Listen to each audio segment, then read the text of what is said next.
નમસ્કાર મિત્રો। તો ગાંધીનગર મહાનગરપાલિકા દ્વારા મિત્રો ટૂંક સમયમાં ખૂબ જ મોટી ભરતી આવશે અને મિત્રો આ ભરતી જે આવશે તે કોના દ્વારા લેવામાં આવશે એ બધી જ ચર્ચા આજે આપણે આ વિડીયોમાં કરવાના છીએ। તો મિત્રો ખાસ જો ચેનલ ઉપર તમે નવા હોય તો ચેનલને સબસ્ક્રાઇબ કરી લો અને જો વિડીયો પસંદ આવે તો વિડીયોને લાઇક કરો અને વધારે તમારા મિત્રોને શેર કરો, કારણ કે ઘણા ખરા વિદ્યાર્થી મિત્રોને આ વિડીયો ખૂબ જ ઉપયોગી બનશે। અને જો મિત્રો તમારે ટેલિગ્રામ ચેનલમાં જોડાવવું હોય તો વિડીયોના ડિસ્ક્રિપ્શનમાં ટેલિગ્રામ ચેનલની લિંક આપેલી છે। તો મિત્રો આજે જ ટેલિગ્રામ ચેનલમાં જોડાઈ જાઓ, તમને ખૂબ જ ઉપયોગી બનશે। તો મિત્રો ચાલો વિડીયો શરૂ કરીએ। તો મિત્રો જીપીએસસીને 27 જગ્યાઓ ભરવા માટે માંગણા પત્ર મોકલી આપવામાં આવ્યું છે। મિત્રો આ 27 જગ્યાઓ પ્લસ એટલે કે ઉપરાંત 350 જગ્યા ખાલી છે। તો મિત્રો એટલી જો જીએમસી મ્યુનિસિપલ કોર્પોરેશન એટલે કે ગાંધીનગર મહાનગરપાલિકા દ્વારા 350 જગ્યા કુલ જગ્યાઓ ખાલી છે। તો મિત્રો 350 જગ્યા જે ખાલી છે એટલે કે કોર્પોરેશન દ્વારા 350 વધુ સ્ટાફની ભરતી કરાશે। એટલે મિત્રો એવું તો માની જ લેવાનું કે 350 જગ્યા તો ખાલી છે તે ઓલરેડી। તો મિત્રો 350 જગ્યા જે ખાલી છે તેમાં મિત્રો 170 જગ્યા ક્લાર્કનો સમાવેશ થશે। તો મિત્રો ખૂબ જ સારું કહેવાય, કારણ કે ક્લાર્કની 170 જગ્યા આવશે।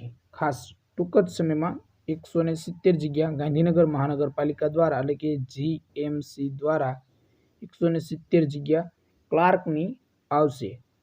તો મિત્રો આ પરીક્ષાનું આયોજન કોણ કરશે? તો મિત્રો ક્લાર્કની ભરતીનું ગૌણ સેવા પસંદગી મંડળ પરીક્ષાનું આયોજન કરશે મિત્રો, અને પરીક્ષાની જાહેરાત પણ પ્રસિદ્ધ કરી દેવાય।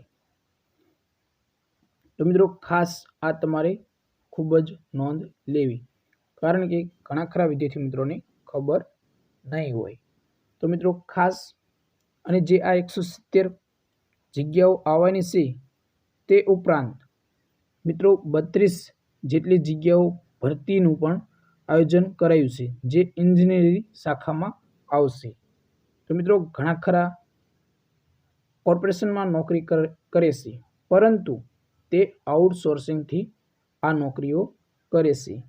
તો મિત્રો ખાસ તેમના માટે પણ આ જો ભરતી કરવામાં આવશે તો તે પણ રોજગારી ખોઈ બેઠશે મિત્રો, કારણ કે કાયમી નોકરી કરવામાં આવે, કાયમી ભરતી કરવામાં આવે તો જે આઉટસોર્સિંગ છે કર્મચારી તેમને છૂટા કરવામાં આવશે। તો મિત્રો ખાસ કોર્પોરેશનમાં 80% સ્ટાફ આઉટસોર્સિંગથી ભરેલો છે મિત્રો। આ તમે જોઈ શકો છો 170, એમાંથી મિત્રો 86 જેટલી ફાયર શાખાની જગ્યાઓ, આ બધી જ જગ્યાઓ ભરતી માટે ગૌણ સેવા પસંદગી મંડળનો સંપર્ક કરવામાં આવ્યો છે। જીપીએસસી તથા ગૌણ સેવા પસંદગી મંડળ આ તમામ ભરતીઓ કરશે તેવો વિગતો છે। તો મિત્રો ખાસ આ અલગ અલગ ભરતીનું આયોજન ગૌણ સેવા પસંદગી મંડળ અને જીપીએસસી દ્વારા કરવામાં આવશે। અને આપણે મિત્રો 170 તો જીએમસીમાં ક્લાર્કની તો આવશે તે, પરંતુ અલગ અલગ ફાયર શાખામાં પણ આ ભરતી કરવામાં આવશે। તો મિત્રો 55 જેટલા આઉટસોર્સિંગ ફાયરમેન છે। મ્યુનિસિપલ તંત્રની 60 ફાયરમેન ભરતી કાઢી છે। તે જોતા આ આઉટસોર્સિંગથી ફાયરમેન તરીકે કામ કરતા કર્મચારીઓનું ભાવિ પણ જોખમમાં મુકાયું છે। તો મિત્રો આ જે અલગ અલગ ભરતીનું આયોજન કરવામાં આવ્યું છે, તો મિત્રો ખાસ ઘણા ખરા વિદેશી મિત્રોને આ જે કાયમી ભરતી કરવામાં આવશે તો ખૂબ જ ફાયદો થશે।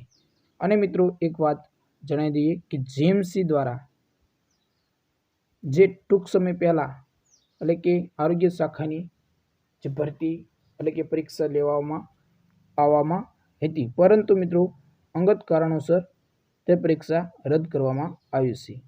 તો મિત્રો એની પણ ટૂંક સમયમાં એટલે કે કાં તો ચૂંટણી પહેલાં તો સંભવિત હવે નથી, પરંતુ ચૂંટણી પછી મિત્રો આવી શકે છે. એ પણ પરીક્ષા એટલે કે જીએમસી આરોગ્ય શાખામાં પણ ભરતી એટલે કે પરીક્ષાનું આયોજન થઈ શકે તેમ છે. તો મિત્રો ખાસ વિડીયો કેવો લાગ્યો? જો વિડીયો સારો લાગ્યો હોય તો વિડીયોને લાઇક કરો, શેર કરો, વધારે તમારા મિત્રોને. જય હિન્દ મિત્રો.